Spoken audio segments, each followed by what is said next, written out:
This is the Tabernacle podcast with me, John Vermilya, and my parents, Jim and Jeanette Vermilya. Welcome to the program. Thank you. It's a privilege to be here. Nice to see you. It's a privilege to be here. It's been a long 4-day weekend. Thanks for driving all the way up north. You're up for a graduation open house. My son Benjamin, your grandson, is producing right over here. And I've been wanting to get you guys on the podcast for a while. So this is Jim and Jeanette, Dr. James P. Vermilya, Sarah Jeanette Vermilya. And I just asked the podcast family right now, forgive me if during this podcast I just go with mom and dad. But they're my parents. They're not your parents. But I think a lot of people, in fact, I've had people ask me before, when could we get you guys on the program to hear a little bit about your story? Mm-hmm. How many years in ministry total? You said 60-something yesterday? Well,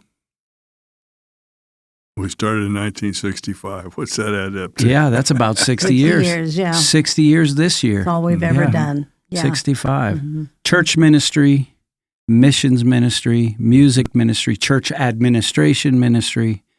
Currently the chaplain in the Wesleyan, I don't know what you call that place, but it's Brooksville, Florida. Wesleyan Village. Wesleyan Village. Yeah, you just never stop. Made up of a lot of people from all kinds of denominations. 100%. Bible school teacher, piano teacher, mentor, discipler. You guys have done just about the whole thing. And the biggest dominoes in my life. So just preached this weekend about dominoes, and I failed to mention that, but I thought that I would. Biggest dominoes in my life. He just said 60 years. That's a long time, you know. Yeah. And people that are listening are probably wondering, why aren't you retired? Well, we are not retired completely. We have just put the word retirement on our bucket list. Oh, it's on the bucket list. I know. I know. Well, you've entered a stage of age where, because you're here, Mom, I won't say it out loud. Okay, good. But Dad, let's start with you. Just a little bit of a background. Where are you from, and how did you meet Jesus? I was born in Dayton, Ohio, and when I was about a year old, my parents moved to Columbus. My dad had hopes of entering the university there. I won't name it. You can guess which one it was. It's your favorite one. And he did take some courses, but he was already into electronics quite a bit, and he needed to figure out a way to make a living for the family. So he repaired radios. Mm-hmm. They didn't have TVs then, but gradually he got into the TV business. So Vermilya TV and sound. He did sound systems. That's right. That was the name of his one-man operation, and I helped him sometimes on weekends. Few all-nighters where we installed stuff. Yeah. Grandpa V, my Grandpa V, he was the late-nighter. So you're living in Columbus, Ohio. Your father's a TV repairman, and he was the original tech guy. He was the Matt Hughes of Columbus, Ohio. Yeah. But what part did faith play kind of in your upbringing? Well, I'm told that I went to the first church service when I was 2 weeks old. I did have assistance. I was carried in at 2 weeks old, and it was a church plant, actually, that we were part of. My dad was song leader and on the board. My mother, for part of the time there, was treasurer of the church, that kind of thing. That. Yeah. And that's where we were, Wednesdays nights, Sunday morning, Sunday night. And when I was 7 years old, we were having a series of services. They've always referred to them as revival services. Yeah. They usually had that twice a year. And the speaker was a man who, there was something about his mannerism, something about his spirit that I felt safe. Although I was really shy, I felt safe to go up to the altar by myself and kneel down there to pray. And some other people came and prayed with me, and that's when I asked Jesus to come into my heart. 7 years old. Yeah.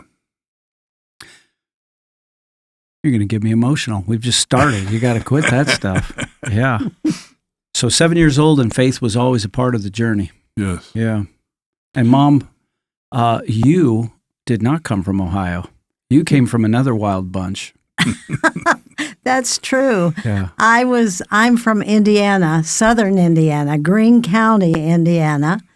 And I was born in a little country home down a gravel road, a big hill, where the doctor had to come to the house. Now, that doesn't mean that I was born in pioneer days. It does not mean, that's just the way it was.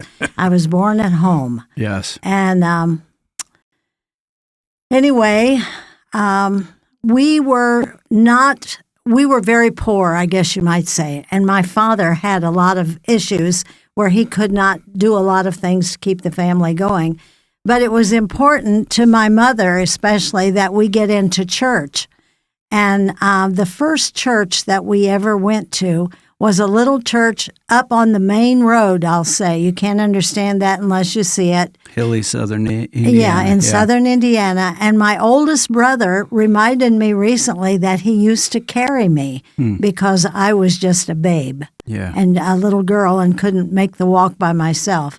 And so that was our first experience in going to church. And it was I had a Sunday school teacher. Her name was Stelly Boo.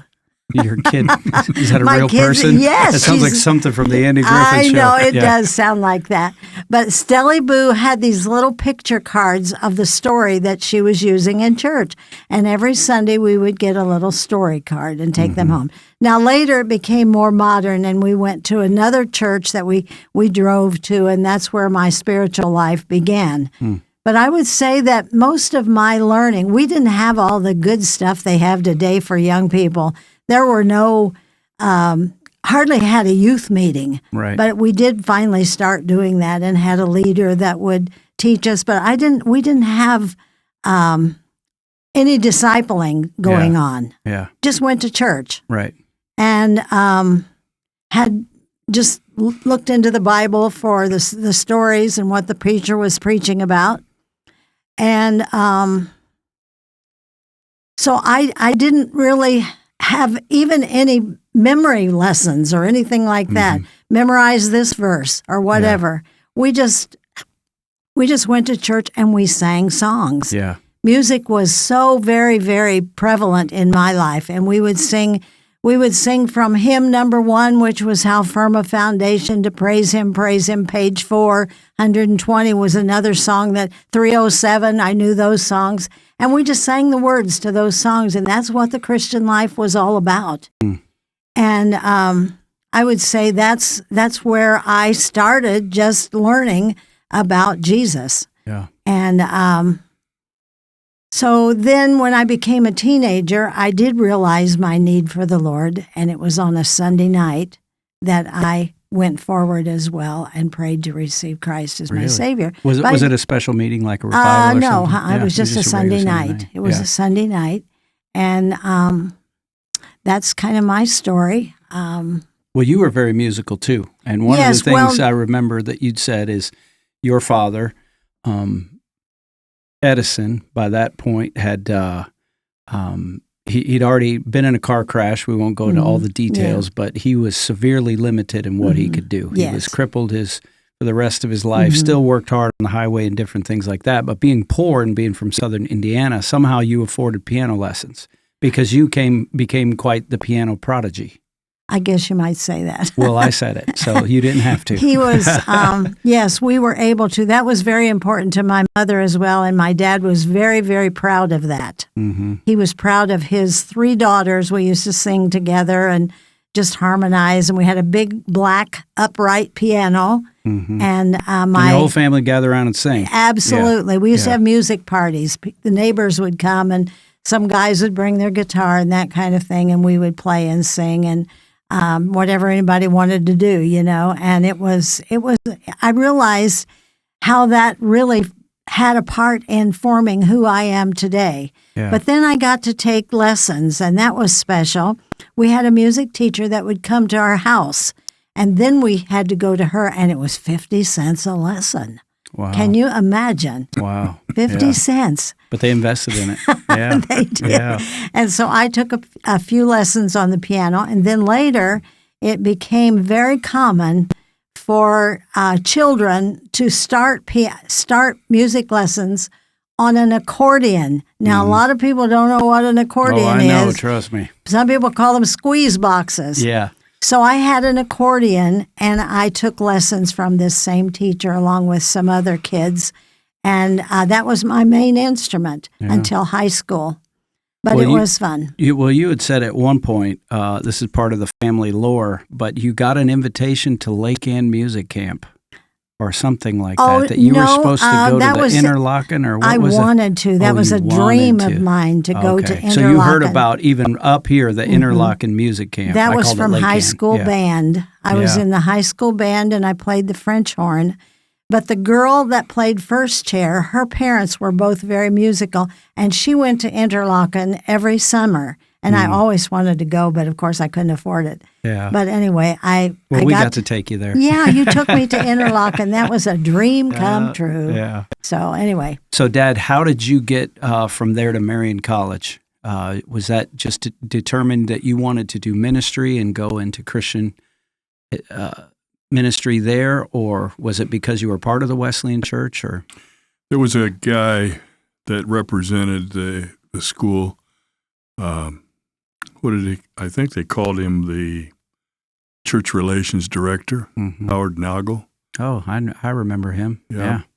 And he would come around to our church every 2 or 3 years, and he would always talk to me. And it wasn't like, have you decided where you're going to go? He said, "You're coming to Marian." Oh, right? Yeah. And good recruiting. You're coming. He just told me I would be coming to Marian as soon as I got out of high school. And I didn't really decide what my major would be. I had just a little bit of an inkling, I think, when I was 9, that I would be doing some kind of service. We had once a month, they had junior church and a little service at the level of the kids. And they would, once a month, they would have a missionary story of some sort. And so I announced at some point when I was 9 that I was going to be a missionary doctor when I grew up. Well, my math and science grades didn't support that thought. But you got it partially right. I had kind of an inkling. And I don't think I declared a major when I first came. Yeah. But the part we left out is you were quite musical as well. You played in the band. Your father was he was a member of the barbershop quartet, sang in the choir, led worship. Yeah. Yeah, he played the violin. And that's right. Yeah, I played the trombone in the band. And I had a little glimpse of my future. It was fuzzy, just like what am I going to do when, the missionary doctor thing, just kind of a little fuzzy thing there. But I was, my church had a concert, and the college choir came. And they assigned people to different people's homes instead of a hotel or something. And this lady named Jeanette and another girl were assigned to come to our house. And my sister Suzanne thought Jeanette was just the greatest. She was so friendly and sweet to her. And wait a second. Is this Jeanette? This Jeanette right here. And I noticed her, but I didn't really start thinking anything about the future. She was in college. I'm in high school. That's right. And but we had a jam session, and I played the trombone, and my dad and sister played the violin. The other girl that was assigned to stay at our house played a xylophone that my dad took on a trade for a TV or something at some point, and she played the piano. So that sounds like a crazy band. Till about 10:30 at night, we're just playing songs. Do you know this one? And I was impressed she could play anything we had in mind. Wow. By ear. And by note, too, but... So that's all you needed to go to Marian College. Yeah, well, when I got there, I was this shy guy, and I'm asked to play my trombone for an event, and I didn't have an accompanist. So I happened to think of her, and one thing led to another. And here we go. Yeah. I forgot that part of the story. Now, Mom, you're the first person from your family to go to college. That's right. But could I back up before that? Of course. I don't want to take over, but There you go. but I was talking about how music, singing songs, ministered to me. That's where when you sing hymns, you learn how to sing parts and that kind of thing. But there's a place in Corinthians, 1 Corinthians, where Paul told the Corinthians, he was preaching to them, of course, but he told them, he said, follow my example as I follow Christ's example. And in really recent years, I've realized I did that with the people, the Christian people that I was around in my church. Because I wasn't a Christian, but there were a lot of good people, a lot of good Christian people, and I followed them. And they were just wonderful examples for me. And so being from the country, and at that time, back in the whenever, there wasn't much to do. We didn't go very much. We just went to church. That was our activity. That was the thing. But anyway, it was these people that were examples to me. And also at that time, we were from this little tiny church out in the country, didn't have a pastor because they didn't have any place for the pastor to live. So our ministers came from Indiana Wesleyan, which was then called Marian College. Just single guys, and he would bring others with him, girls and guys, and they would sing and, provide music and that for our little congregation. To me, they were just almost like sent from the Lord, of course, but just such wonderful examples. It planted in me a desire to be kind of like them, to have what they had, to have the testimony that they had. And so that's where I feel like a seed was really sown in my heart to become a Christian. And so anyway, I just wanted to share that. No. Now, what were you? No, what was your, it was a big sacrifice for your family to send you to college. Yes, I knew I wanted to go to Marian College, and there was no way for me to go. But I knew if I could go, everything was going to be okay. I just wanted to go so badly. And yes, I'm the only one in our family that went to college. My older sister went to a business school it was like a 2-year thing or a 1 year. I don't know how long it was. Wasn't accounting, wasn't it? And accounting and that kind of thing. But when I went to that college, I went on the Greyhound bus. It was the way I had to get there. But I just felt like, goodness sakes, I'm really at the door of heaven here. Yeah. It was marvelous. You're out of Ridgeport, and here is the I'm world. out of Ridgeport. Hold on, world. Here she comes. Here she comes. And it really was very, very special to me. Not just special, but that's where I think God really grew me in the Word and in His, as being a Christian. Yeah. And it's a unique setup, too. We won't go into the whole dating experience there. If you speak with Jeanette, you'll have to hear stories of her demerits. Demerits for singing in the shower and for sliding down the banister, I believe. And here is this quiet, tall, more soft-spoken personality with this force of nature. Project. He was my project. Yeah, well, Kidding. The problem was she sang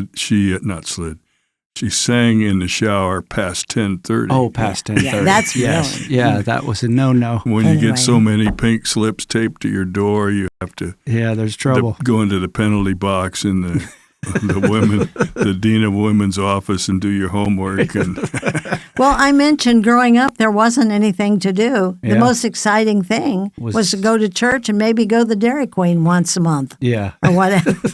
We didn't do anything. So you had to make your own fun. And so at Marian College, I had friends. I had Christian friends that I loved to be with, and we laughed, and we just had a great time. I learned to make friends. I think you told me you made a commitment at youth camp when you were about 15. Oh, I can't remember. Anyway, I did go to youth camp one time. I went all by myself, the only one in the church that went. And that was down in Louisville, Kentucky. Mm-hmm. But I never went again. Yeah. Just one time. But maybe there was a call even to ministry or missions there that you remember? No, I just remember the Bible lesson was from Psalm 15. Why do I remember that? I don't know. Yeah, probably because it stuck with you. I don't know. So you guys got married in college, and at graduation, what was your major, and what were the plans? Well, I was still in my freshman year, and I started to feel like ministry was the direction I needed to go.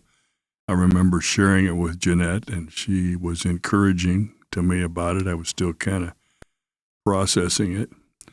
And, I was quiet. I was assigned, because I graduated mid-year, they had a deal where if you're not old enough to go to kindergarten in September, you start school in January. Okay. So I graduated from high school in January. Got it. Yeah. Came to the spring quarter at Marion College, the only new person. Oh, wow, because it's a put real in small an school. empty room, no roommate. So I kind of had to make a decision. Am I going to go to class and come back to the room, or am I going to meet some people? Mm-hmm. And I just kind of forced myself to get into conversations. And that was a stretch for you. Yeah. Good job. And they would.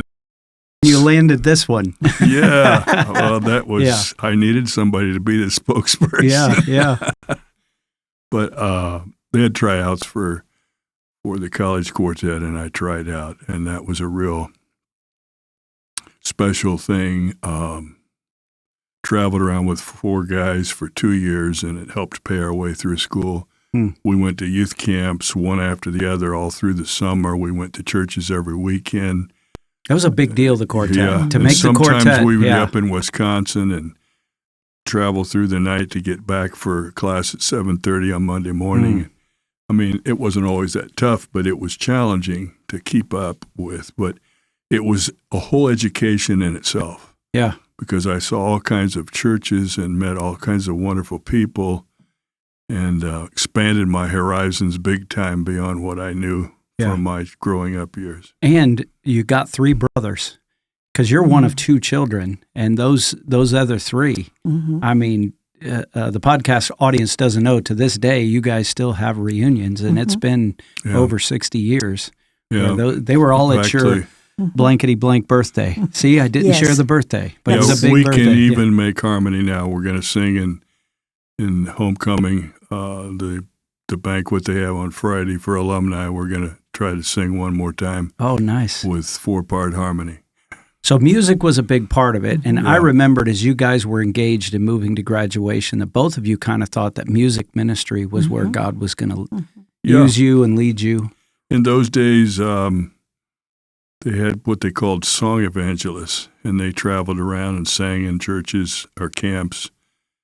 And we thought that's what we'd do. We saw some people that did that. And we even invested in a little mobile home. It was kind of like a camper, but it was designed more like a mobile home. It wasn't very streamlined for going long distances. And we bought it for $800. And so when we got married in our senior year at Thanksgiving break, we moved into this 24-by-8 trailer. That's 2 feet. And the bed was such a tight fit that when it got really cold, there was frost between the blanket and the wall at the bottom of the bed. And the tub, I could sit in it, but my knees were up to my chin. Because at the time you were 6'2". Oh, my goodness. And Mom, for you, was that heaven, though? Well, yeah, we always thought we'd get better, you know, maybe. I figured from where you came from, that was high. It really was high living. It was nice, you know. It was nice. I liked it. And we had some so-called friends that, the trailer court, the college trailer court was pretty close to rest of the campus. And for the first couple of weeks after we got married on Thanksgiving break, we went right back to school the next week. And at 10:25, there was a cherry bomb that would go off underneath our trailer. And I knew it was coming, but I also knew that would be just one because they locked the dorm at 10:30. So different now, I understand. Oh, you can't choose your friends. So after that, how did you get to Ohio? Your first church. You're a ministry major, mom's a music major. You've said yes to Jesus. Ministry is the calling on your life. And Mom, I know that was a big deal because your family's like, oh dear, she's married a preacher. How could she do this? No, I never thought, it would never entered my mind that I would ever be married to a minister. And many, many times, well, even through the years, I never felt worthy of that calling to be a wife of a pastor, a minister. I mean, it was just not on my radar at all. Maybe you could remind Darcy of that. I'll talk to her. I'm just kidding. No, but it is a great privilege, and I have never wavered from that it was a high and holy, I guess you would say, calling and commitment. Yes. And or as Ruth Bell Graham, one of our mutual heroes, called it, it's an odd cross to bear. Yeah, really. It's an odd cross to bear. But your first church. Well, I had a local preacher's license. The church has to agree on that. And that's what I was, I don't know that I would have had to do that, but I went through that hoop, and the church is recommending you to the conference, the Ohio conference or district that I was a part of. And then I got a district license. All those are steps towards ordination. So for some reason, when the quartet traveled around, I was the one that would preach if they asked for a preacher. So I got a lot of experience early by that. And, of course, the other three guys had to put up with with it. But that's kind of where I got my feet wet, as they say, doing that. And so your name was kind of on the roll. You weren't a voting delegate, but you're on the roll, and you would go to the conference, and they knew I was a senior, so they interviewed me and talked to me about church opportunities. And there was also a leader over in Indiana that wanted me to come to Noblesville. It's funny, that's where we now live. Yeah. Wanted me to come to this church on Cherry Street in Noblesville. And I had this, I don't know what you would call it, a loyalty thing. I thought I need to stay with the home folks in Ohio and where my parents were and all that. I don't know why, but we ended up going. It's kind of funny that we went to a church in Marion, Ohio. We spent the day there and preached in the morning, preached in the evening, and of course they talked to us and all that good stuff. And the next week, then they vote. And they voted against us coming and immediately voted for another person who lived in the area that was kind of like an itinerant speaker, and they liked him a lot. And so He was a homeboy, wasn't he? Yeah. And so we were I felt not a traditional. little disappointed by that. But he turned him down. So the next week, they voted again on me, and it was unanimous. And so I went knowing I was the second choice. Oh, wow. Yeah, that's crazy. So how long? So this is your first church. Yeah. And you're adjusting to that. You're at this point 22, 23? 21. 21 years old, and you're the lead pastor of Yeah. the Wesleyan Church in Marion, Ohio. What's it called now? It was called then it was called Pleasant Wesleyan Methodist Pleasant Church. Wesleyan Methodist Church. And you just fell right into the role of pastor's wife, and now you're prepping sermons and doing visitation and caring for people and doing all the things. That's where we learned how, and he had a wonderful person in that congregation that was kind of like a spiritual father, I would say to him. And his wife was good for me, but anyway, he would go with him to hospital calls because he had done it so much and was just a wonderful, wonderful man. He had actually started the church Yeah. as a Sunday school under a tree on Sunday afternoons. Wow. And it had grown now to the point where they had a building. But he would do things like take me around and introduce me to the people in the community. Just like a good. Barnabas. And I Yeah. wasn't. I didn't, for some reason, maybe it's a sheltered life or something, but I had hardly been in a hospital, maybe one other time in my life. And now I'm visiting a guy that's got a broken neck and a contraption, and I'm kind of nervous about. And hospitals are already a little I weird. don't want to get him too excited. This old steady buddy, I'll pray, and then I'll get me out of here real quick. But yeah, he started helping me feel at ease. Yeah. And he was also one of those people. I'm sure you can relate to this. There was something about him that helped me preach. Mm-hmm. It sometimes was just a nod, or sometimes even it might be a tear. But he was always with you. He was an active listener. He was an active listener. Yeah. And even if I might have been maybe in the brush, as they used to say, he was probably saying, Lord, help this guy. I know exactly what you're saying. There's a few faces. If you can find one on your left, one in the middle, one on your right that are friendly, and you avoid the ones that aren't, I know exactly what you're saying, sir. I think it was in my third year, there was another guy there that has the setup then, it's not quite like that now, I understand, but you always shook hands with the pastor. You see that on Little House on the Prairie. Yep, they go to the back and shake everybody's hand. Yeah, so this guy, when he passed by this time, he said, "Good message. You might make a preacher after all." Thanks for the encouragement, buddy.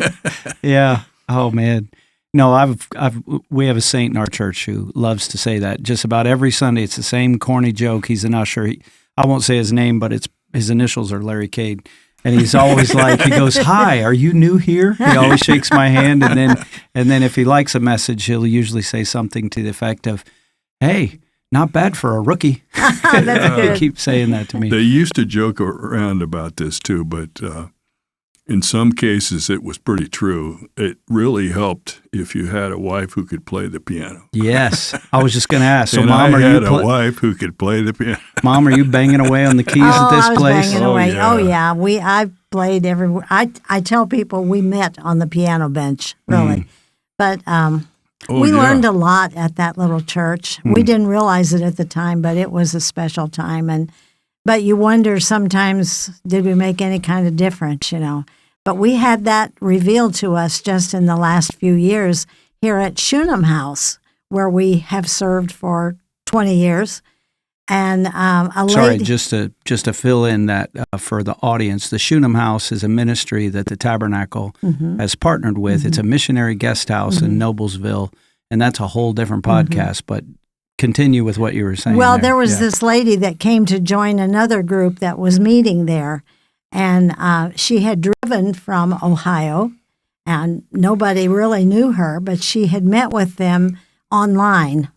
So somehow she became a part of this kind of a Bible study support group type of thing during COVID. Yeah. And she had never met the rest of the people, but she knew they were having a gathering and came all the way from Marion, Ohio to this gathering. Go ahead. And she, I didn't know her. Even when I heard her name, I didn't know her. But anyway, they were talking in the kitchen, just jabbering, and someone asked her about her life and where she was from and all this, and she talked about being from Marion, Ohio. And Joan happened to be close by. That's our daughter. And my sister. Yeah.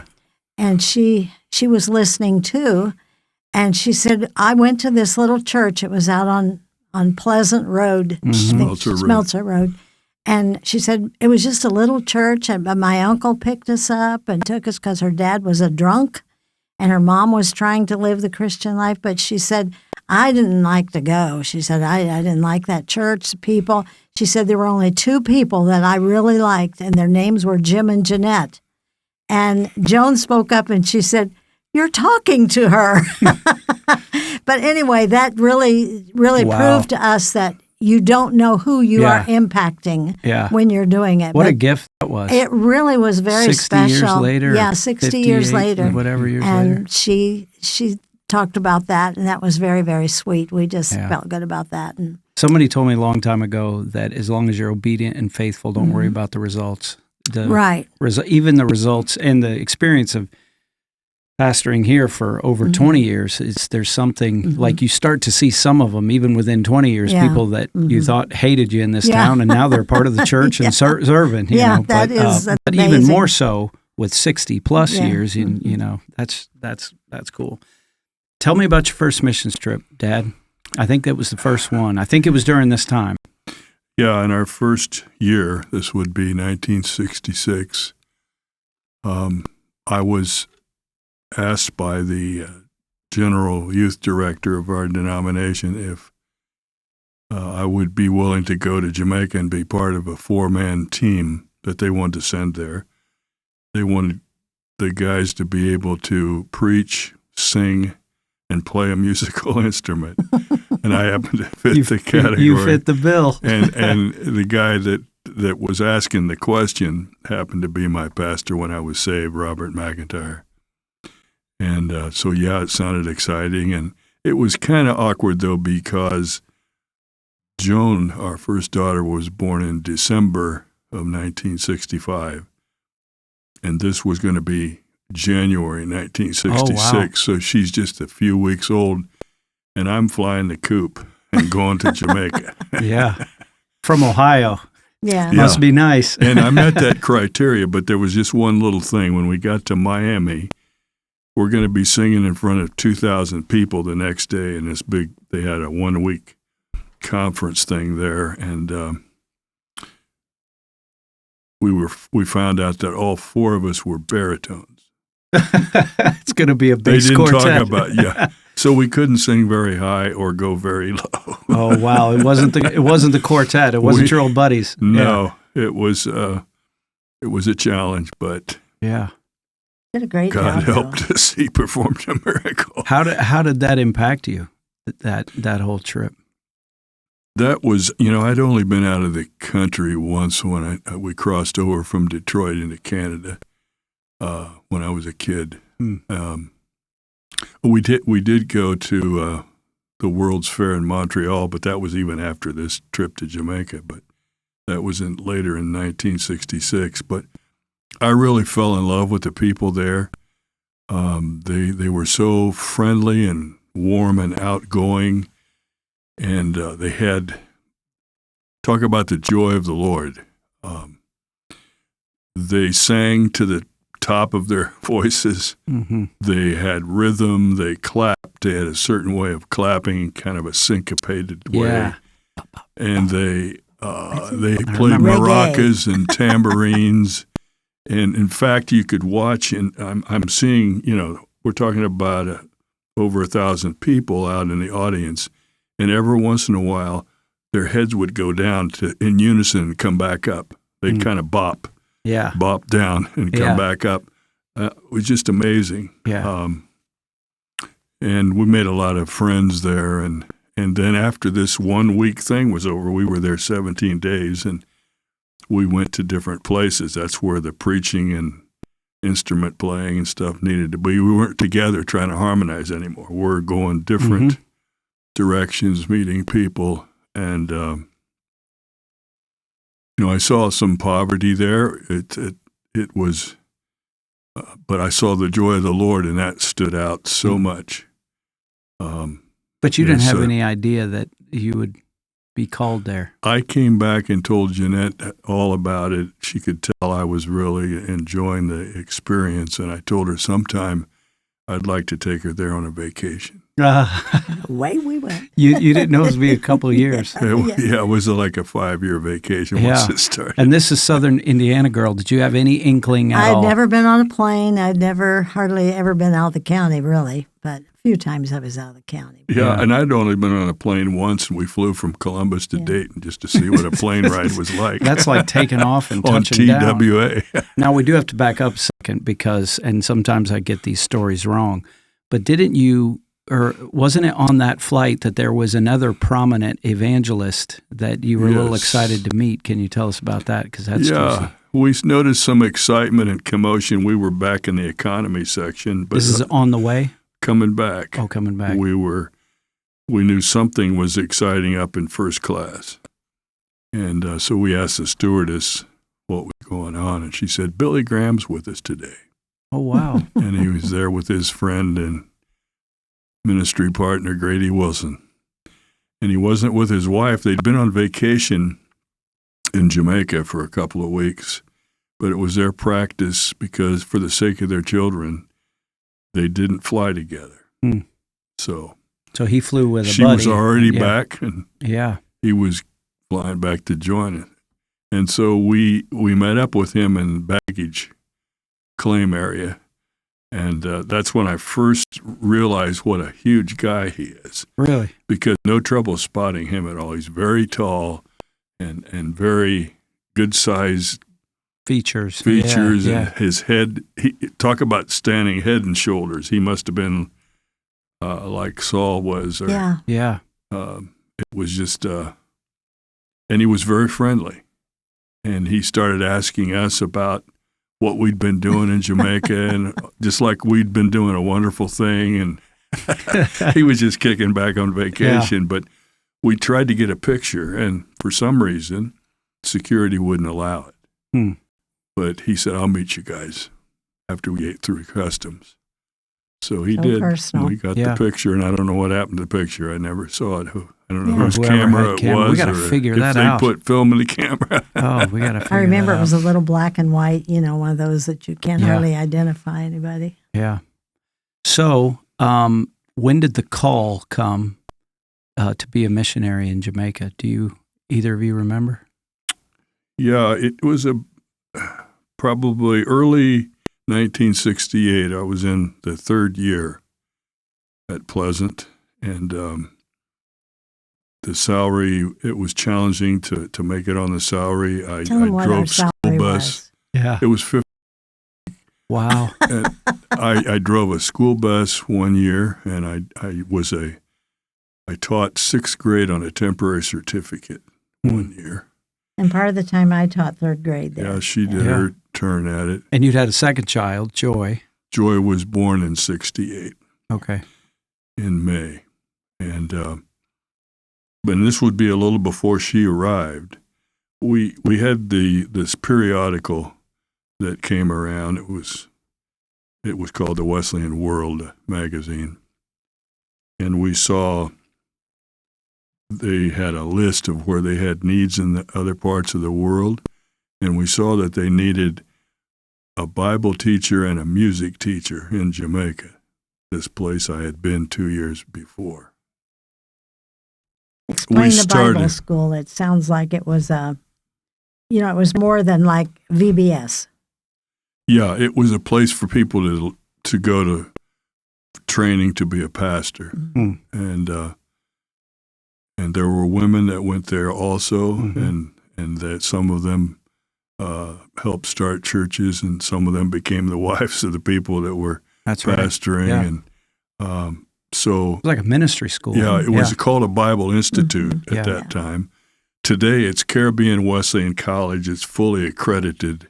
Wow. Savannah, Lamar, Jamaica. It's fully accredited by the government and the Caribbean Association of Schools. So it's come a long ways. Yeah. But we thought, well, maybe we ought to just write a letter and ask a couple questions. Mom, you were okay with that? Well, I had always felt that Jim would be the one to make decisions. I trusted him over 100%. Now, since then, After that, I've started questioning Yeah, a bit. okay, But okay. yeah, if the Lord's leading, that's what we want to do. You Hmm. know, I didn't question that part of it. And There were some. it turned out it's been a marvelous experience. And some of our best friends still from Jamaica still get in touch with us and that kind of thing. And we could speak the language, of course, and just connect easily. Hmm. So anyway, it was good. It was very good. Somewhere in my subconscious, I think that announcement I made when I was 9 that I was going to be a missionary doctor kind of came back to my mind, and my junior church leader had encouraged me to write a letter about this, and I wrote this little letter that got printed. Back when you were 9. Yeah. Yeah. And it appeared in that periodical, "My name is Jimmy Vermilya. I love Jesus with all my heart. God's called me to be a missionary doctor."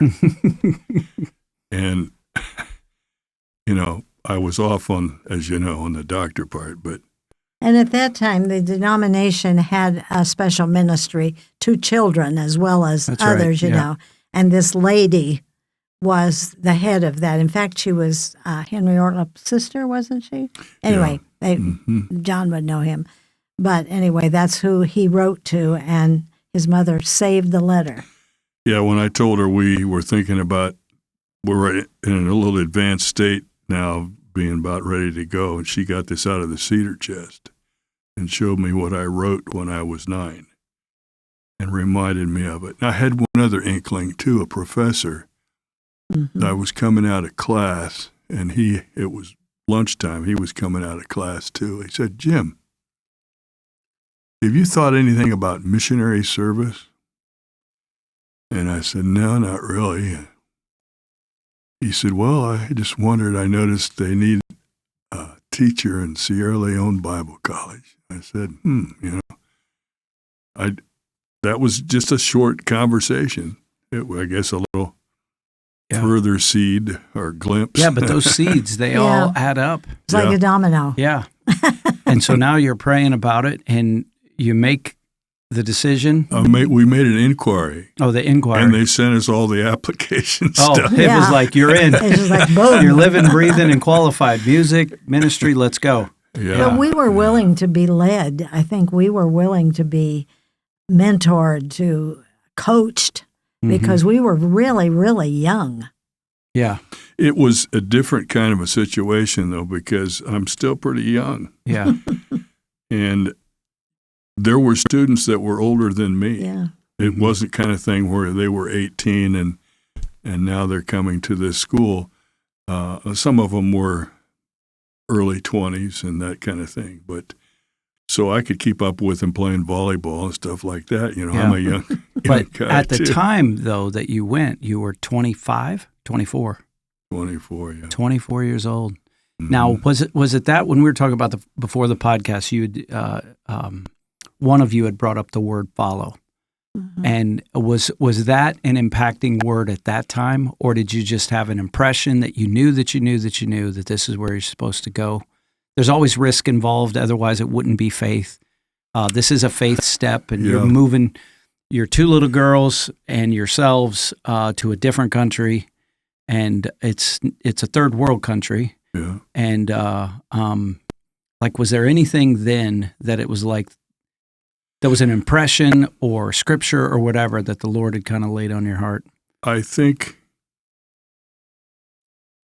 the thing that was in my mind and in my heart at that particular time was when we got married, we did something kind of unorthodox or unusual. We decided to sing a duet together. In fact, that's kind of how we got started. I heard her playing the piano in the practice room, and I'd slip in, and first thing you know, I sat on a bench and we're starting to sing. We started to harmonize early on in our courtship, and we sang All for Jesus. It's a hymn that's not too well known today, but it has different lines in it. One of them is all my days and all my hours. all for Jesus, all for Jesus. And so we had decided that was us. We're all in. And All in. We didn't know that phrase. I can't remember when I became, I don't know what you would say, really connected to Joshua, but that book became really important to me. And back then, I don't know why, but we didn't get into series of messages. We never preached clear through it. I have in years since. But the way that, in Joshua 3, the way that the Lord explains through Joshua how it's going to be, that when they see the priests carrying the Ark of the Covenant, they're supposed to move from their positions and follow it. And then it says, and then you'll know which way to go because you have not been this way before. So that was the first time when it was an unknown coming to this church to pastor, but it was still my home state and there were supportive friends around, that kind of thing. This was a different venture. This is not Ohio. Culture. This is not Indiana anymore. Yeah. And thankfully, I chose a wife that felt the same way. We sang it together. We meant it, that we're all in. We're all for Jesus. And this happens to be what's before us now. So, we're going. So you're teaching at the Bible Institute. Mom's teaching music. You've got 2 kids. You're living on a missionary compound in a mission home. There's missionaries there from Japan. Yeah. Yeah. We were there when they arrived and helped them get settled correct? in. That's right. Yeah. The family lore. It was all foreign to us, though. It was when we tell people today we were in Jamaica, oh, wow, that must have been really a holiday. You were not in the tourist part. But it was not that way at all. No. One of the funny things, though, was we thought this will be smooth because they speak English, we speak English, everything's good. And they could understand me fine, but they would ask me a question. And I would say, excuse me, would you repeat that? They had this kind of a English calypso sing-song way of talking. Was this patois? Or no, was this... it would be regular English, but they would talk some of them talked in a rather little sing-song way, Yeah, and I took me a while to be able to tune into it. I picked up a little patois along the way, like... that's the street language. That's the kind of the Jamaican Creole. Me not know what you say. What, guy? Yeah. That's the slang of the day. Yeah, but I didn't have to do that, to stay in that. I could do English most of the time. So that was a little challenging. Am I ever going to get it so I can quickly respond to what they're saying to me? But I guess your ears or mine start to tune in a little bit to it. Mom, how did you adjust to Jamaica? Did you just love it? I loved it. Yeah. And I still love it. I'd like to go back sometime. Well, we did go back, but before we went back, just to share in Spiritual Emphasis Week, I had to say, Lord, you're going to have to help me with this because I don't like bananas. And I knew I was going to be served bananas. So that was the big thing. That was the big thing. I don't Wow. like bananas. But anyway, we had a great time. But she could jam because she could play the piano or the accordion. Oh, yeah. She could pick it up. Yeah. And they would sing. They had these songs they would sing 7, 8, 9 times before they'd switch to another one. Lots and lots of choruses. So she'd just pick up on it, play away, and then they would say, now we're going to change the order of the service. Everybody turn in your book, and it was the Ira Sankey's Sacred Songs and Solo, a little thin book that only had words in it, no notes. Turn to page 1167, and it might have 8 verses. We sing them all. Oh, yeah. And we sing them all slowly. Oh, wow. Yeah. It was really neat. But to start the service, it was always, they always wanted me to play. And then I had some that wanted to, they could take off with it too. But it was like somebody would stand up there, shake that tambourine, Yeah. and then won't we have a grand time, and then take off on some really Won't fast we have a grand time up in heaven? and just get going. They were really something in my heart, and I could find where they were most of the time. Well, sometimes they were in the cracks, but it didn't matter. By the time we got through, they were with me. Yeah. But they loved Well, I know to sing. even the way they do rhythm, they even clap sometimes Yeah. on a different beat Yes, they do. than we might do in North America. But they So you would have to learn a really- whole new Yeah. cadence or percussion. They would as it really were. get blessed, especially when they were singing about heaven. Yeah. And some, it was just fun to see them get out some of the ladies would stand in the aisle, and they have their little hankies and so forth.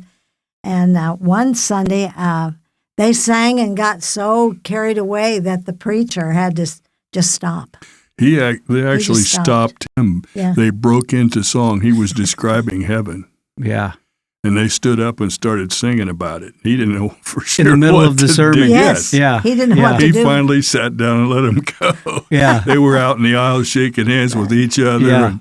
and just into it. Oh, I wish we could be that way. Yeah, I love those people. I really Yeah. did. And Yeah. we made good friends with some of them. And I had a text today from one of them, Dalvin Williams. He's just a businessman, and he was a good Christian man. And Now, most importantly in Jamaica, this is also where your favorite child was born, yes, or at least during this time.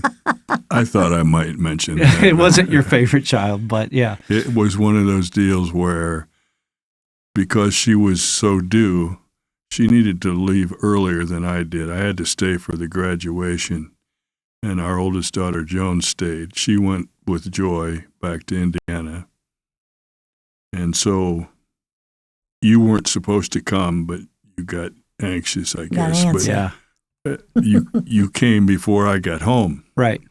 So mom's So in Indiana here's pregnant what with me. Here's Yeah. how I get the news. It's 24 hours after the birth. Some guy has come from out of town to Torrington, where the school was, just out at the edge of Savannah Lamar, and he rings a little bell on his bicycle.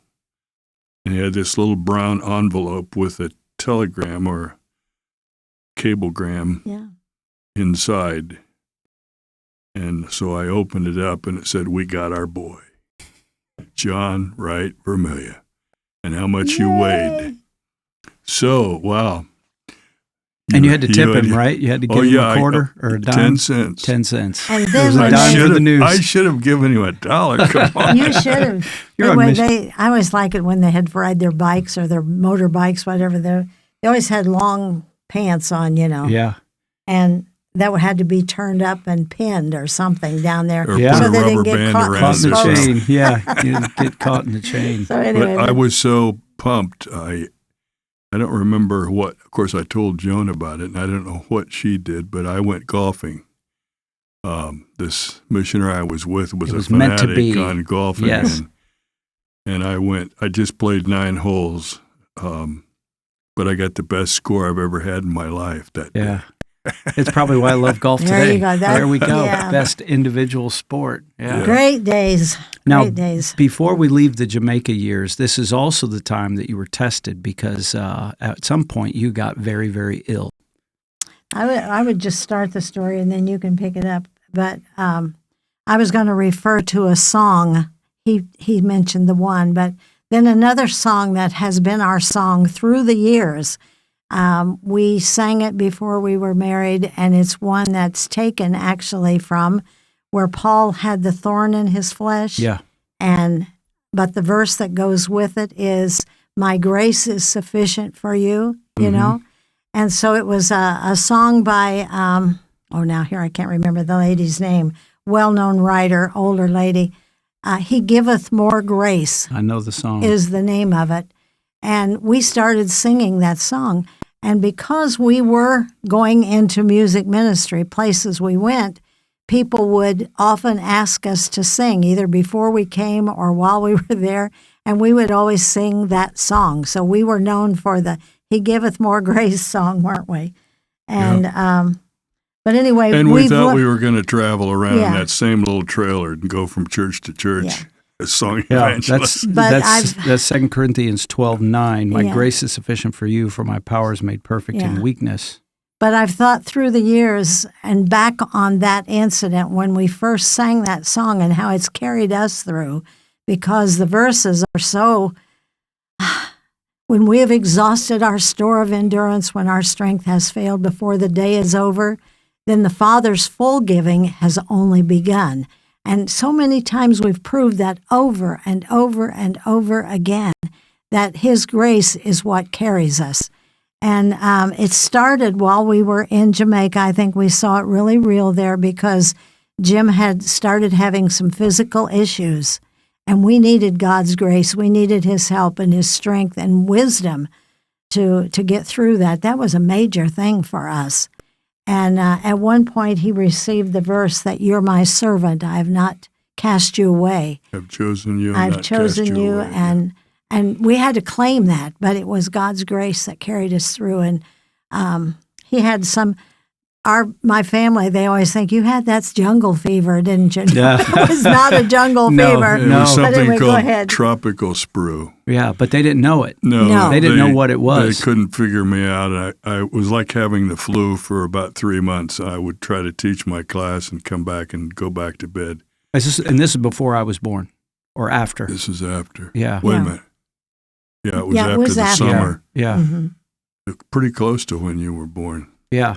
And they didn't identify it. And of course, they didn't have the hospitals at that time in Jamaica that could identify it. Yeah. It is a random. I've told people before, yeah, my dad had tropical sprue, and they have no idea what that is. Yeah. I know we had the 3 kids, when you were away and we waited. Yeah, in well, tell us Jamaica. about that.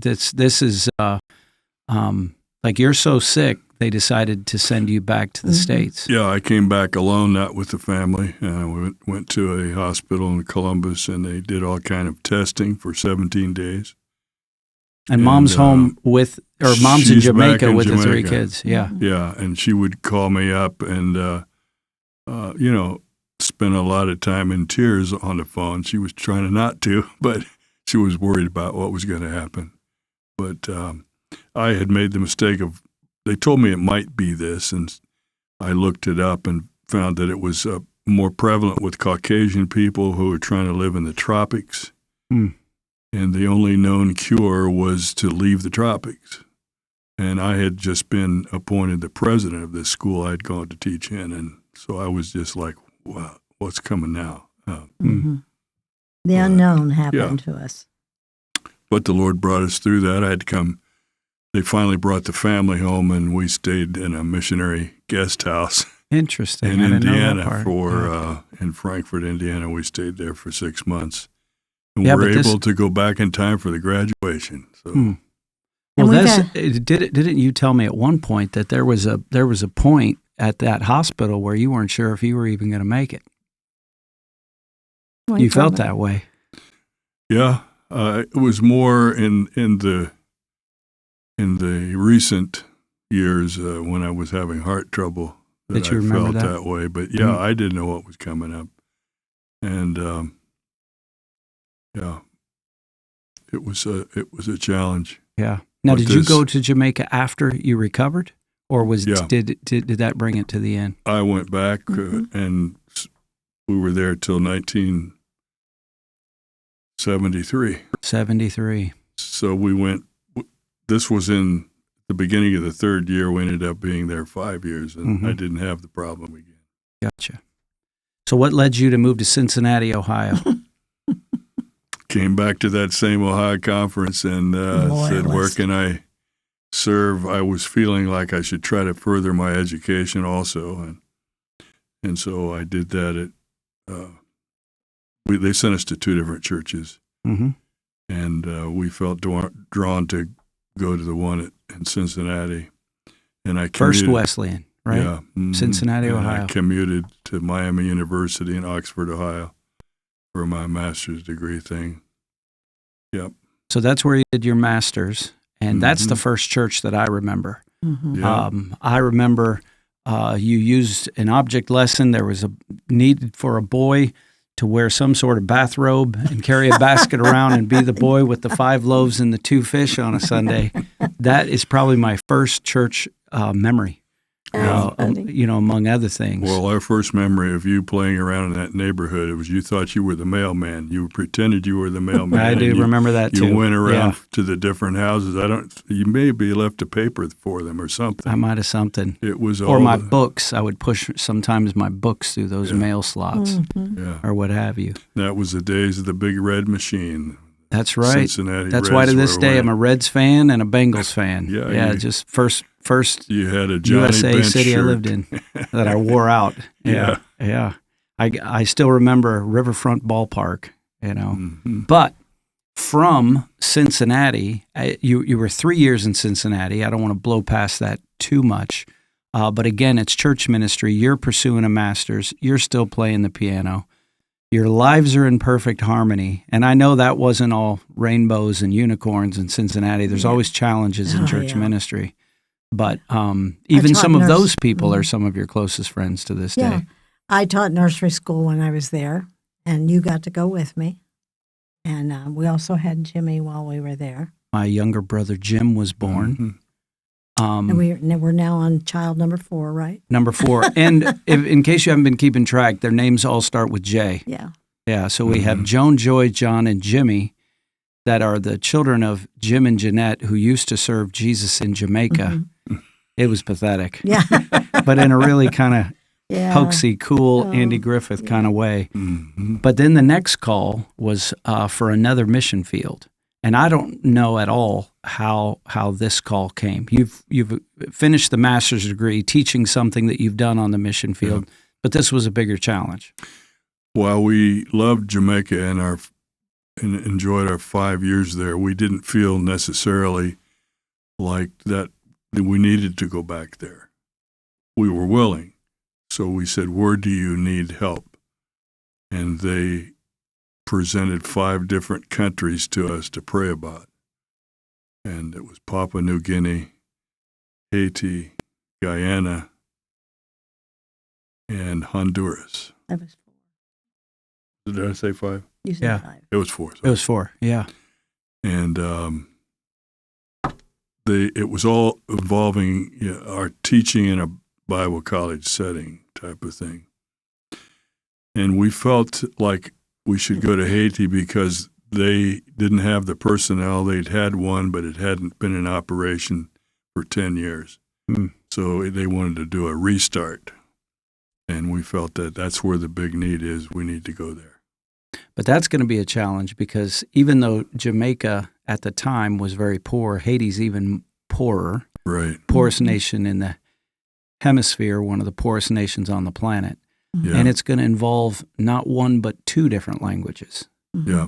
And language isn't something they were teaching in southern Indiana when you were in high school. Not at all. And I don't think you had any language beyond Latin. Yeah. But was it a sense that because this is foreign to so many people, not just to take your family and move to a third world country. I mean, it's foreign to many people just to say all for Jesus and then I'm all in. But how did you know that this, like you knew you were called, you'd already established that. Was there any sense or any guidance from the Lord at all that this was the thing, or was it just this is just what we do? He already has our yes, and so here's a need. Let's go. It was a little more like that. We hadn't been. Haiti had not been on our radar. We really didn't know much about it. We knew it was a different language, but it was just.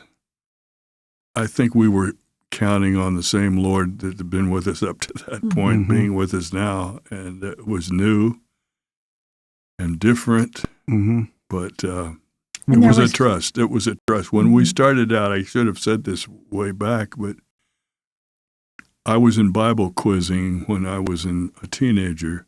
We had state contests. We won in Ohio, Bible and quizzes. we went to the youth conference, and all the states were represented, and my coach of that team was like my mentor. And so when I went off to college, he gave me an amplified New Testament. They didn't have the whole Bible yet. Right. Yeah. And he wished me the best as I'm going off to college, and he wrote down Proverbs 3, 5, and 6. And that became my life verse. Trust in the Lord with all your heart, and lean not on your own understanding. In all your ways acknowledge him, and he will direct your paths, or he'll make your paths straight, as some versions say. So that was what we're doing. Yeah. That's what we'd been doing, and that's what we were doing in this. Yeah. Mom, was there more fear? Because there's something that happens in the heart of a woman. All of a sudden, you've got a gaggle of children that you're in charge of, and security is a big deal. I would say there were some concerns, of course. But I think I'm a type of person that I don't think about what's way out there, but I'm more of a day-by-day person. And I would have to say I felt a peace about going, and we had certain people that had, I guess you'd say, surrounded us with love and support and prayers. And we had that until the day we left. And I think that brought about a lot of peace to us that we could do this because God was in it. We trusted our leaders who talked to us about it, talked to us about our gifts and that kind of thing. So there was no lightning. There was not a voice from heaven or anything like that. It was just, this is what we're going for, and we're going to do this, and God is going to be with us, and he was. It's been that way all along. I think we haven't had any. We would like to have had some lightning, wouldn't we? Yeah, like a at a distance. It's like it's many times Can in you your write life. it in the sky, but at a distance? Yeah, many times I think in our lives we have to, when we're living day by day close to the Lord, and we know he's not going to let us down. We know he's not going to fail us. We know that he will lead in his way, but it's like, yeah, it's just like that. Yeah.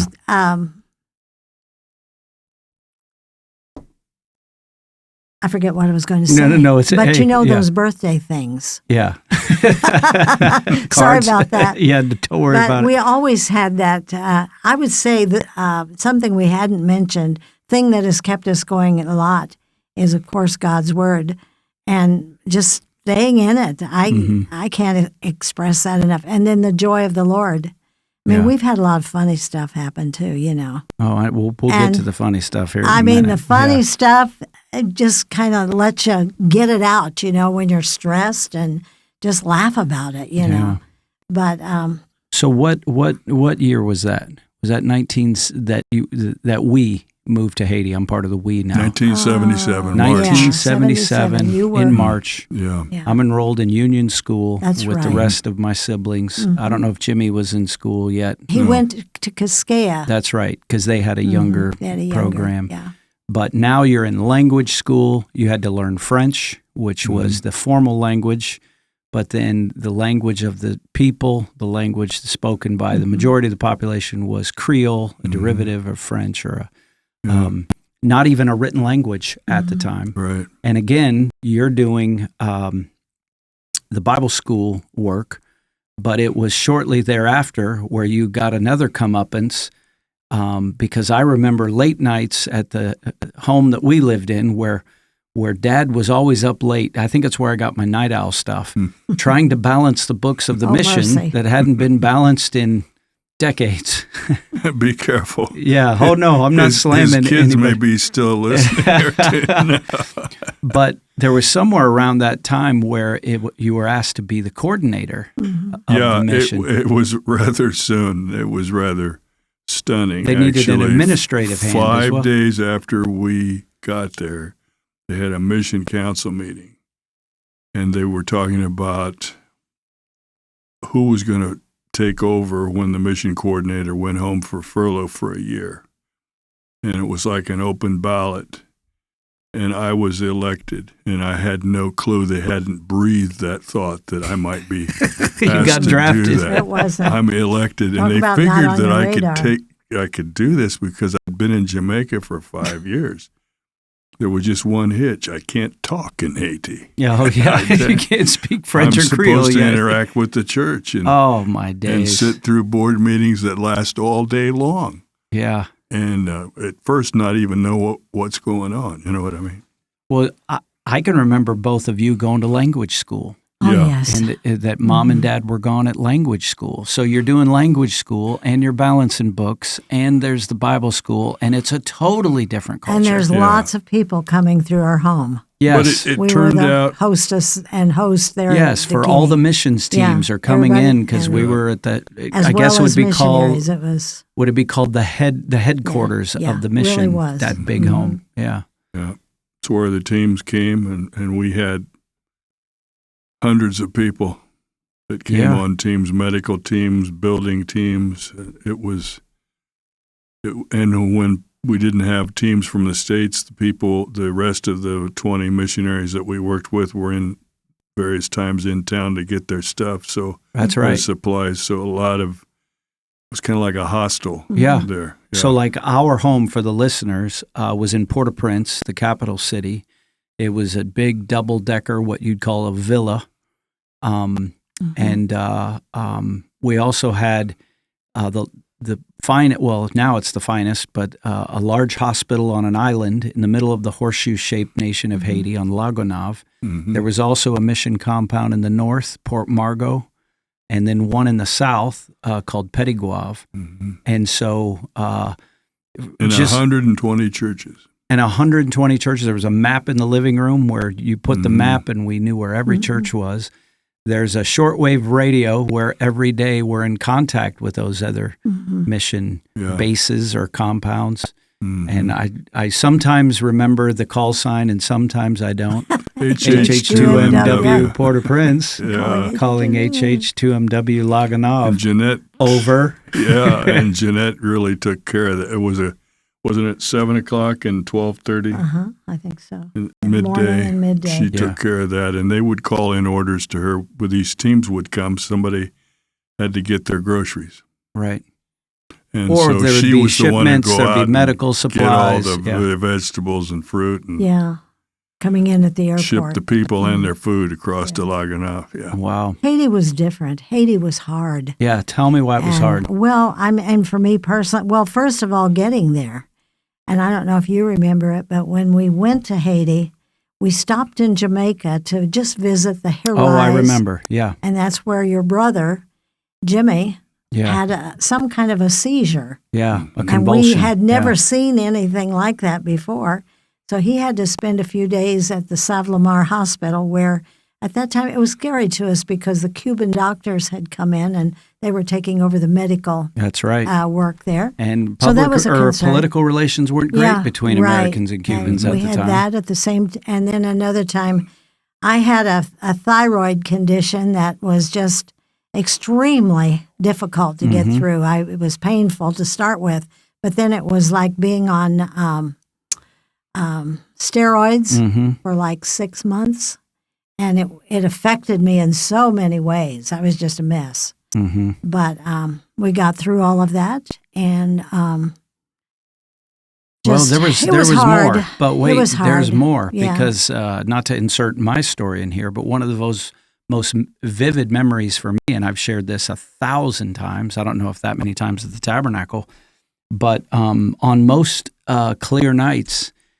you could hear the sound of the drums, and that wasn't something that came from Jamaica. Now, in Right. Jamaica, of course, you had the Rastafarians, Yeah, Mhm. but that weren't always right. friendly towards white Americans necessarily, but the voodoo drums were a big change, and you could hear them at night. In fact, I've connected that to my own faith journey of the fear. And then when they would, I don't know if it was connected, but if there was any sacrifice of a pig or an animal, boy, you could hear them scream. And I don't know which one of you, I or maybe both, but just not being able to sleep.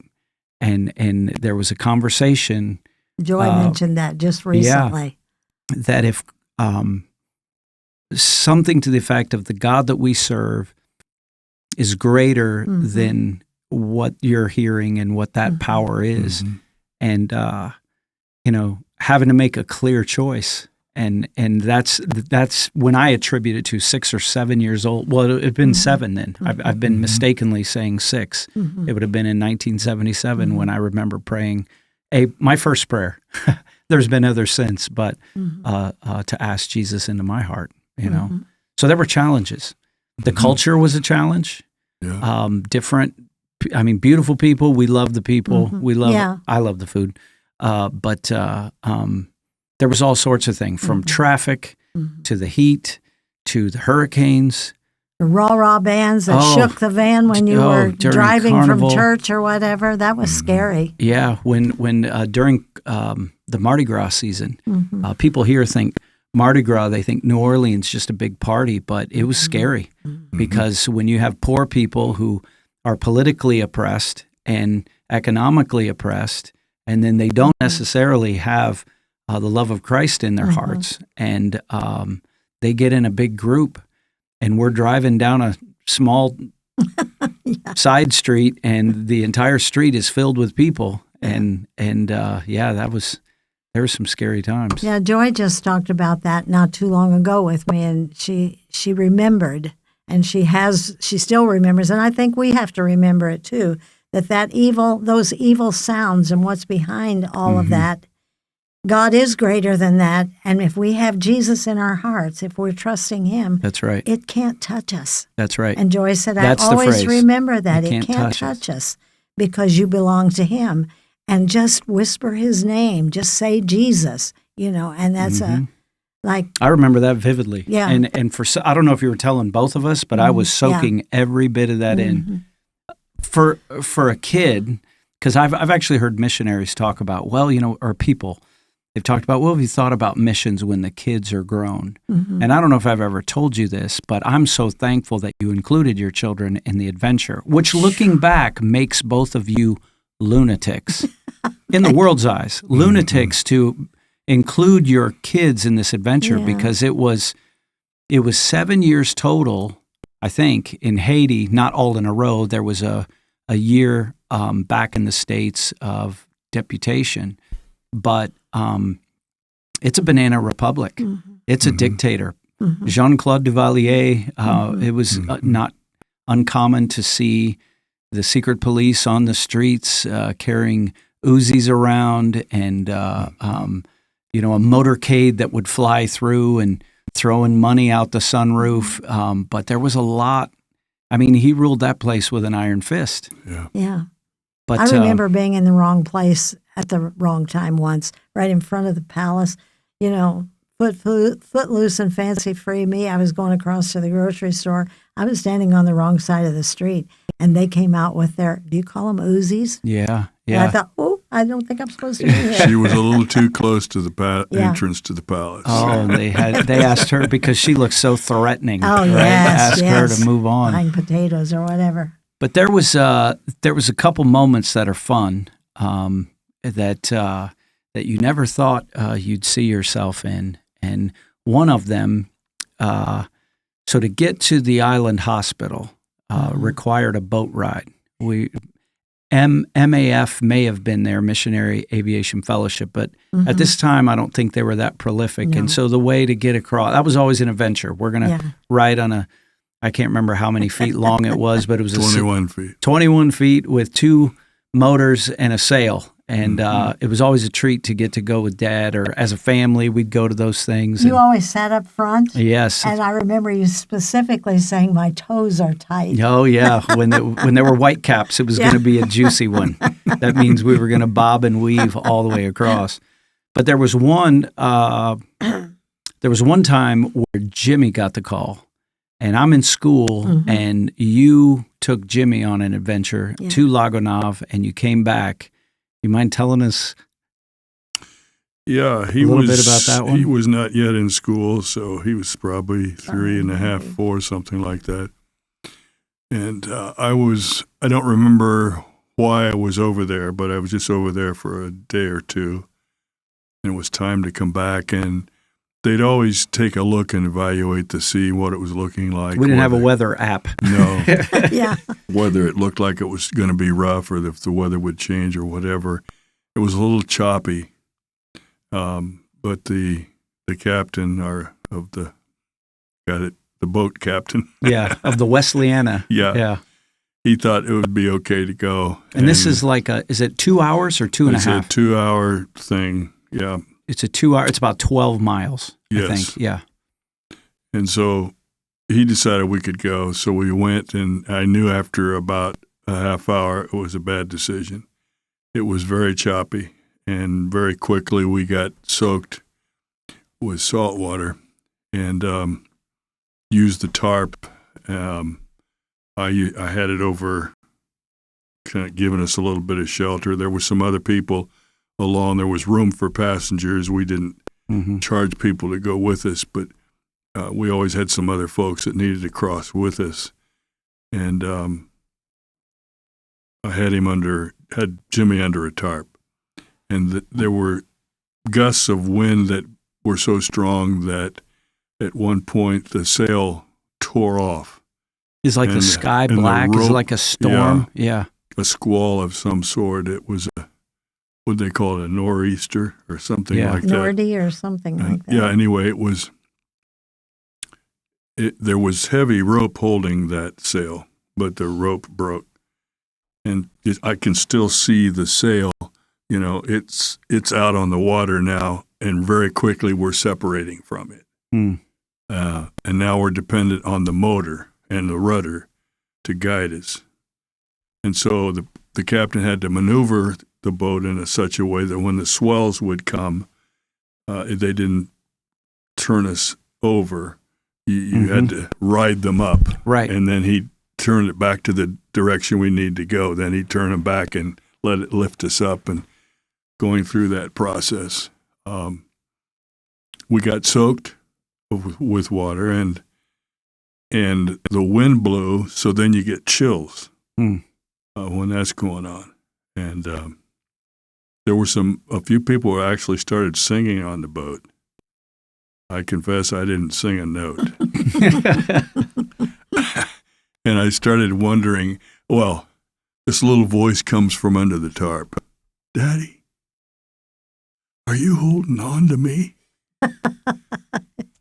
And I said, yes, Jimmy, and it won't be too long till we get to the shore. And I started thinking in my mind, what have I just said? And which shore is it? It was bad. I wondered if this was it. I started thinking about the rest of the family in Port-au-Prince, and yeah, it was traumatic, but we got across. Yeah, you felt said like kissing the ground when we got there. We weren't at the right dock, but that didn't matter. We were down you're on land. We'll walk it. Yeah, no problem. Yeah.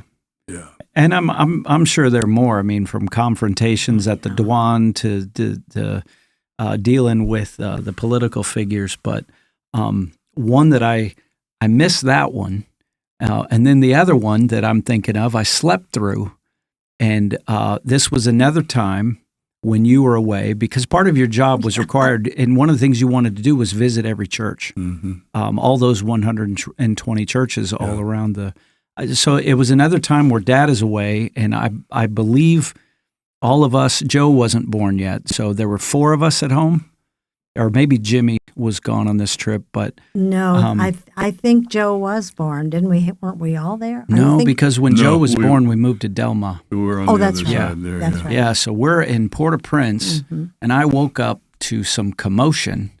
And would you like to tell us about that night, Well, Jeanette? that was a break-in that we had at the house, and it was just us in the house. We had no visitors at the time. Well, how did you know a break-in was it's in the middle of the night? Well, I like to clean and do things at night when it's all still. When he's gone, I could get things done. Yeah. So I was up late. And we're all sleeping. Yeah.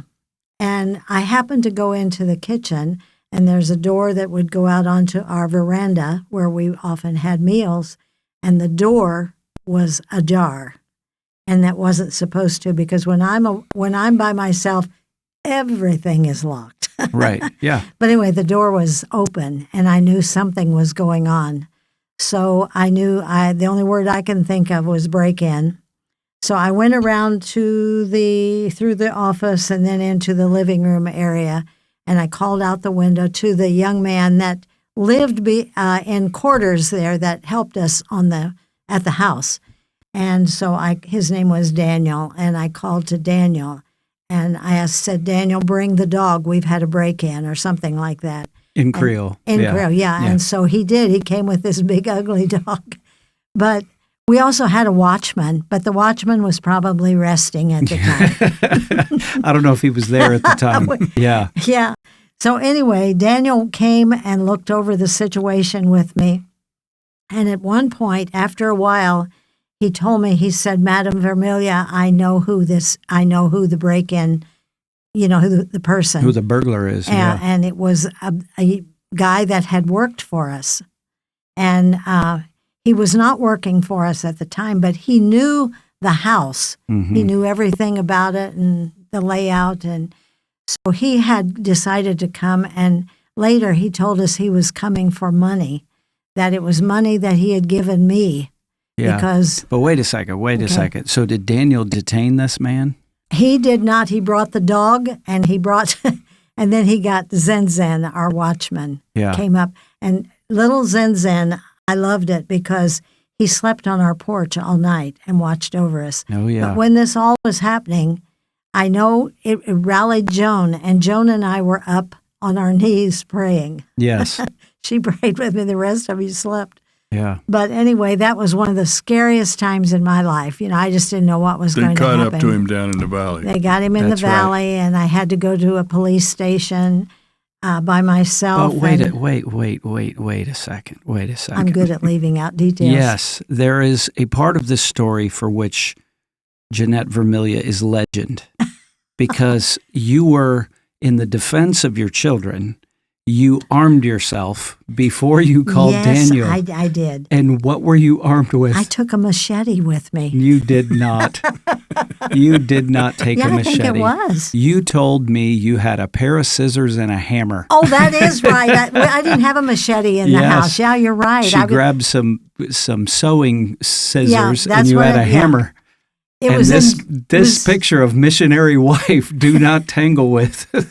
Well, that was a machete in Jamaica when there was a bug about that long, and I was going to get it with that machete. But you're right, it was a simple kitchen tool.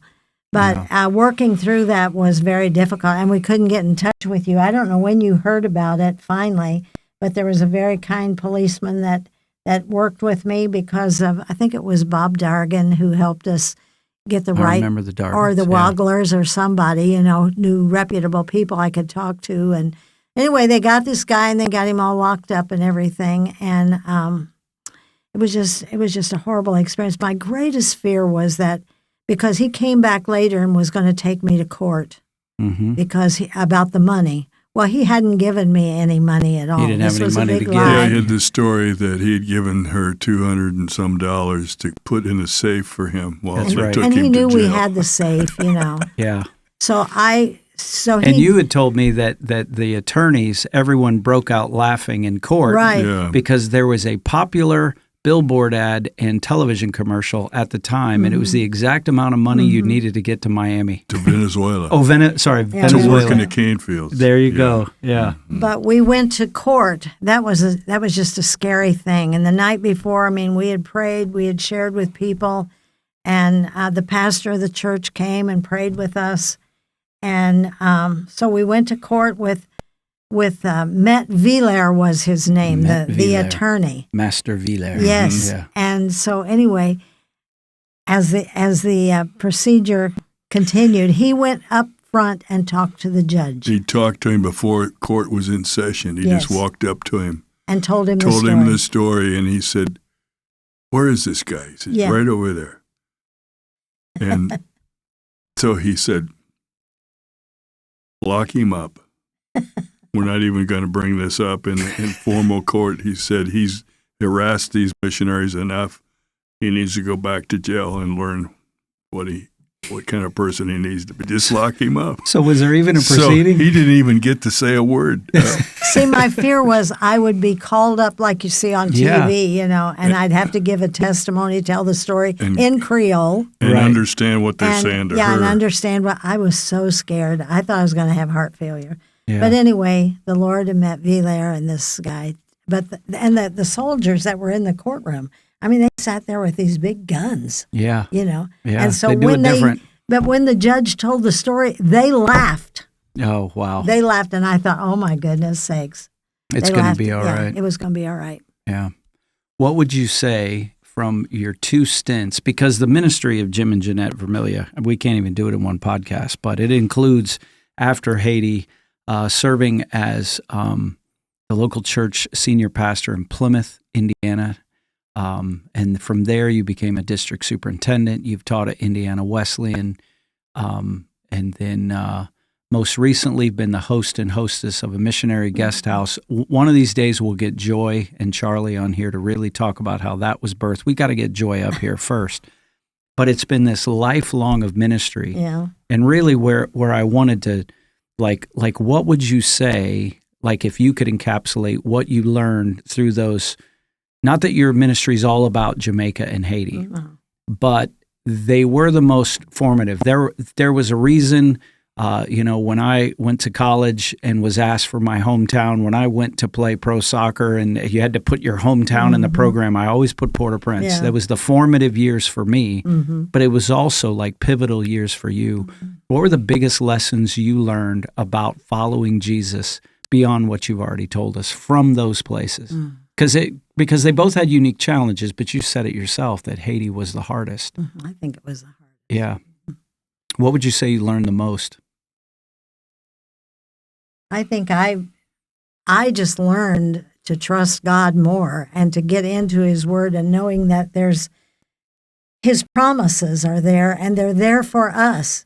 Psalm 119, David said, "My comfort in my suffering is your promises preserve my life." That has meant a lot to me because so many times we've gone and had those promises given to us that it was going to be okay. We have stories galore about that. But then I go back to my life psalm, which is Psalm 40, where it says there, I waited patiently for the Lord. He turned to me and heard my cry. He lifted me out of the pit, out of the miry clay, I think it says, and set my feet on a rock and established my goings. Now, that's probably King James Version because that's good. all we had. And then you go on down through that psalm. I love the place where there was one place that was special. He put a new song in my mouth, and it was something new that He wants to do for all of us. And then further down, it's like, it says, many are the things He planned for us. And we've talked about some of those today. Never had any idea all these plans were His. And many shall see them. Many will know about them and fear and put their trust in the Lord. That's always just kind of comforted me because it lets me know that whoever we are, whatever we feel God wants us to do, He's going to use it. And He's going to see us through. And we're all for Him. And you don't always know the results. No, I mean, I was privileged to get to accompany you to New York City in the last year, and for the funeral of one of the Leaders, one of the prominent Haitian leaders, and just reconnecting with people and seeing the fruit after years and years and years of ministry. Going to that Haitian church was like stepping back in time just a little bit. But what about for you? Like what do you see?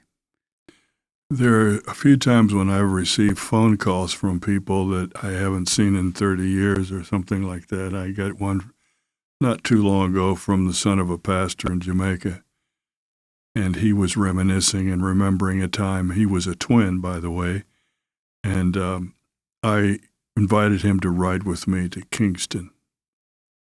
And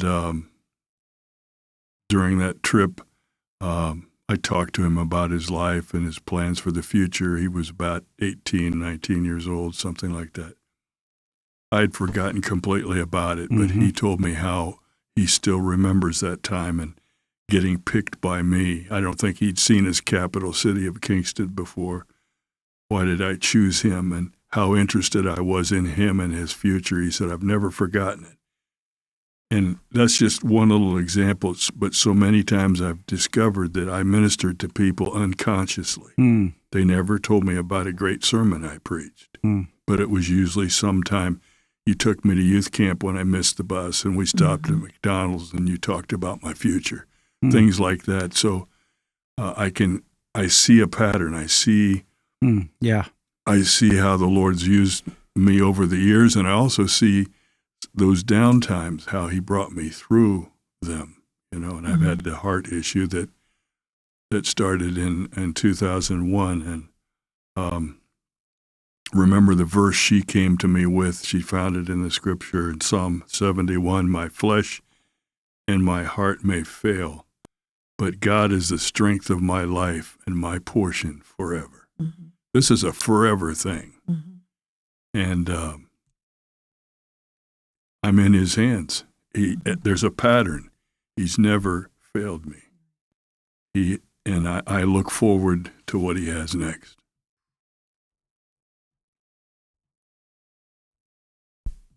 Mic drop. As the kids would say, that's a mic drop. Well, you have followed, and these verses, by the way, if you're listening to the podcast, they just flow out of these people who apparently are my parents. But they, some of my formative memories in my life is the family around God's word, our prayer times. Mom, forgive me for all the times that I joke. You've probably heard it in a message where when you would ask, would any of the children like to pray at the end of, we would all volunteer because if Mom prayed, I would fall asleep. So I know both of you are people of prayer, people of the word. Mom, some of my most vivid memories of you is being the first one awake with coffee and your Bible. She's already been up before the making of the breakfast and the scones and those types of things. But from Joshua 3, what Dad already recited for us, the command to the people as when you see the ark of the covenant of the Lord your God being carried by the Levitical priests, you shall set out from your place and follow it.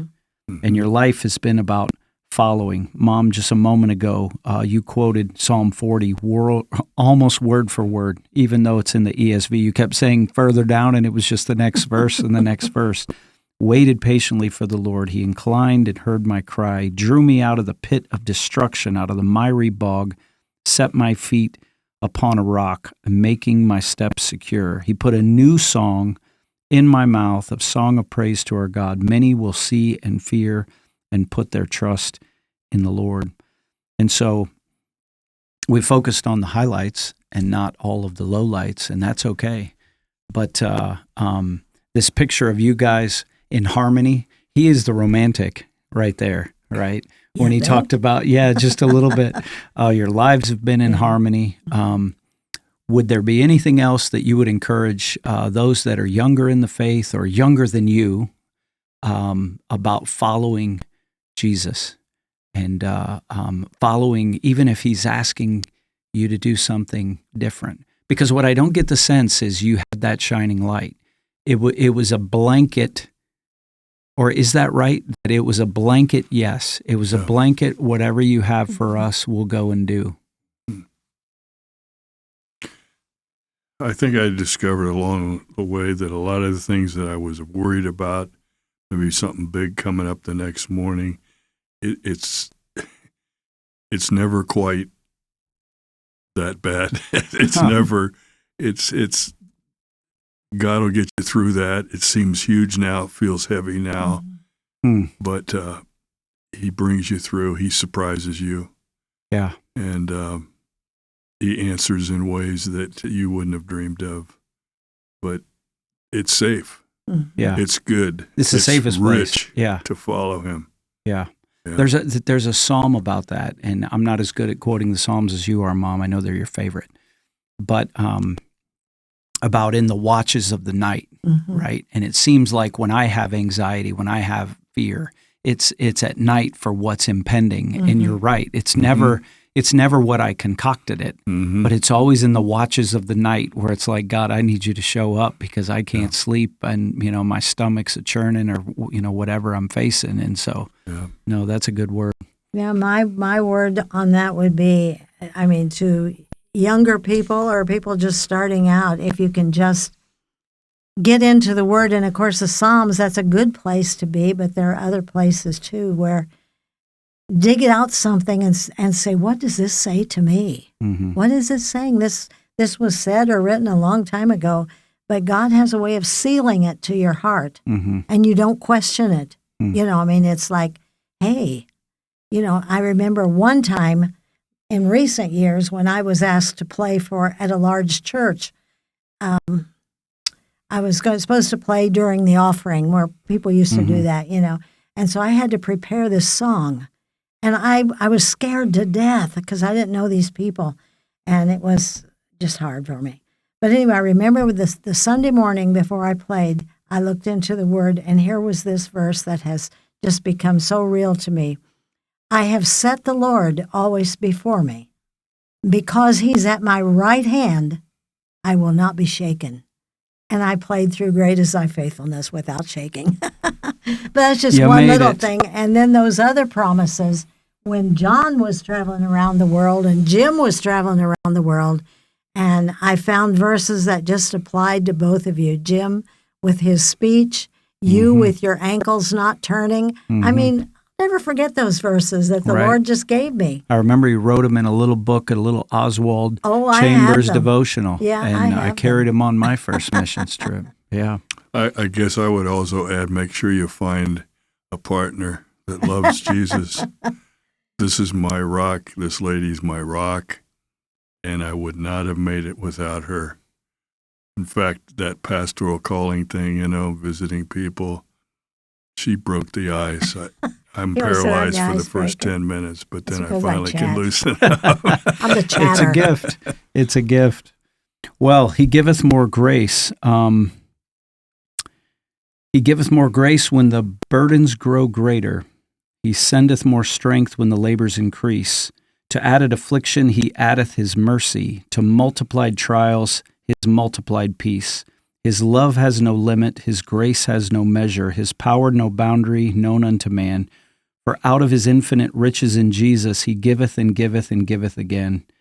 When we have exhausted our store of endurance, when our strength is failed ere the day is half done, when we reach the end of our hoarded resources, our Father's full giving is only begun. I love the last two lines. When we reach the end of our hoarded resources, you can sit there and hoard and keep your time, your treasure, your plans, your future. When we reach the end of our hoarded resources, our Father's full giving is only begun. So, yeah, I found it thanks to the faithful iPad here. But they say this often to people in the military. We don't say it often enough to people in ministry, but thank you for your service. Thanks for being on the podcast and for the visit this weekend. And I kind of feel like to do this right, but time and space don't always allow us. We probably should have just made this a 4-part series where we could go through college, through Jamaica, through Haiti, through Plymouth, through Ohio, back to Indiana. Long life. Now, when we heard Dad's now the chaplain, it's like, forgive us, but your children are like, why can't the man just retire? He should be playing shuffleboard. That's what his wife says. But you'd get bored. Yeah, you got a purpose and you got a plan. Yeah. But I love you both, and thank you for being here and for encouraging our family, the podcast family, that goes beyond just the Tabernacle, to give God your yes, to follow. It's about following wherever he leads. And he told Peter to follow him. That's right. That entered my mind. You followed me today to Dublin General Store. We did. Dublin General Store is the official, sponsor of this podcast. We had some Dublin General Store brats last night. Dad doesn't necessarily like the jalapeno. I love the jalapeno, but it is the spicy things you were too big a fan of. Right. But we're going to have Dublin General Store Angus steaks. I'm looking at the clock. They're going on the grill in about 15 minutes. Yeah. So Mom bought some Angus steaks, some New York strips, and the family's about to get after it. before this podcast, I had some of the original jerky. And a young man named Ethan Fisher told me that the best, you can get kangaroo, you can get rabbit, you can get crocodile, you can get elk, you can get buffalo, you can get hot, you can get mild, you can get atomic clown killer. Atomic clown, I mean, if you like the hot stuff, atomic clown killer flavored jerky, which I don't even want to touch. He said the best one is the original. I had some. I vouch for it on behalf of the Tab family. So if you need some meat treats or T-shirts, candles, you need to go to Ace Hardware or hit the pharmacy. And if you're anywhere near Dublin, Michigan, Dublin General Store. Is that on the map even? You found it, but we found it. We passed through it. You guys were there today. So no free shout-outs, Dublin General Store. So thank you for the brats. So, and thank you guys for being with us. It was a privilege. It was. And please, if this podcast is a blessing to you, share it with somebody. Listen to it, re-listen to it, subscribe, unsubscribe. You can put it on Facebook. It's available on all the platforms. And again, to Mom and Dad, Jim, Jeanette, thank you so much for being with us. And until next time, this is Jeanette Vermilya, Jim Vermilya, Benjamin Vermilya, Signing and off. me, John, signing off.